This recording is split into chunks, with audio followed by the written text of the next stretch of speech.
Friends, family, and supporters, I want to thank you for being here today and thank our teachers for arranging such a large-scale event.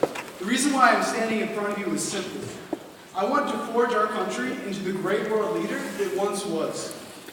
Yes, we are still a leader economically, but politically, it seems like we are halted by uncompromising and ridiculous leaders. I will tell you this now, I am not one of them. Look at all the candidates around you. Every single one of them has plenty of supporters who cater to their every whim. We do things differently in this party. We only had 4 people helping our campaign. Frank and I both wrote our own speeches, and our 2 policy advisors, Parker and Miranda, helped our press and grassroots programs. I made the commercials myself, and Parker made all the posters. We started this race 8 days ago, and yet our small policy has made a presence for itself among our fellow candidates. We are fulfilling the American dream with this party, from which we all derive our motivations.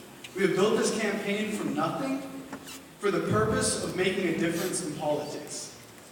When I was a child, I used to walk with my grandfather behind his home through train tracks. We would pick blueberries and would speak about the many life lessons we have learned.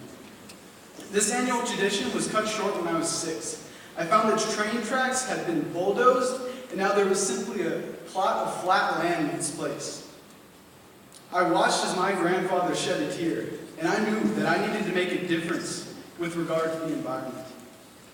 For us, it is both a source of great beauty and enjoyment, and destroying it will be our greatest downfall.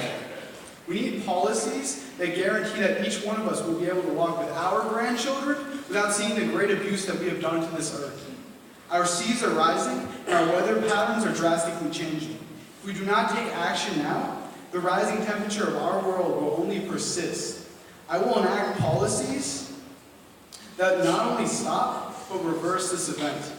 Incentives will be given to homes and small businesses to switch to green energy, whether it be through solar panels, wind turbines, or hydroelectric. Also, the $180 billion that we currently spend on subsidies for oil companies will be redirected. You know what?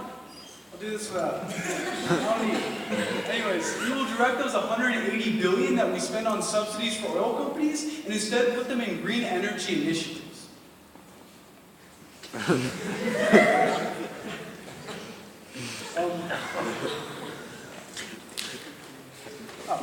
Healthcare. Let's start with healthcare. Okay, so our current healthcare policies are ridiculous. We are spending 30% of the money that we put into healthcare into administration costs. And that is crazy. Think about how much money we could save if we just had healthcare for everyone. If we had universal healthcare, we'd be saving, well actually, let me give you an example, okay? Canada currently spends almost half of what we spend on healthcare. Now, I don't want to be Canada. Don't like take me wrong there, but that's kind of ridiculous seeing as they have a lower mortality rate than us. We need to strive for that goal of having people live longer and having better health care. And also we need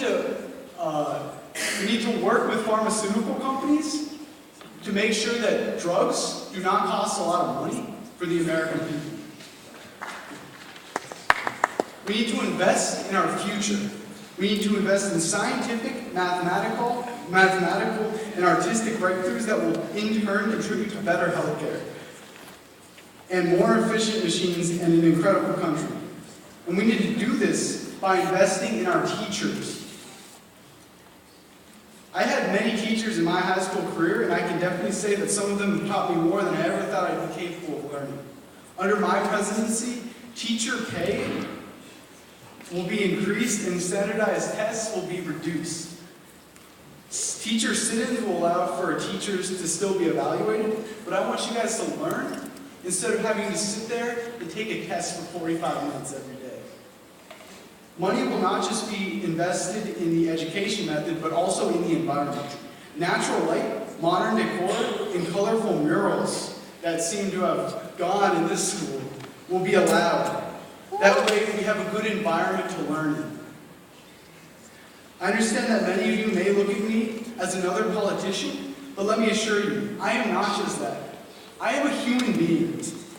I'm sorry that I haven't been able to do this speech completely well, but you know what? It's kind of difficult. But I have a family too, and I have people who have been through the struggle that faces many of us. The fight for healthcare, the difficulty keeping our kids in school, and the intense citizenship process. I am up here fighting for all of you. I am here alongside Mr. Dorian to make sure that we make history today, to show that a third party can make a difference in this country, that a third party will not be hindered by the other two parties battling and not letting us in to the election process. It's truly amazing that I've been given this chance today, and I want to thank all of you for it. And I'm sorry for not bringing one of the sheets of my speech because it would have been a lot more concise. But vote for DiAngelo Dorian, and you will see changes in this country.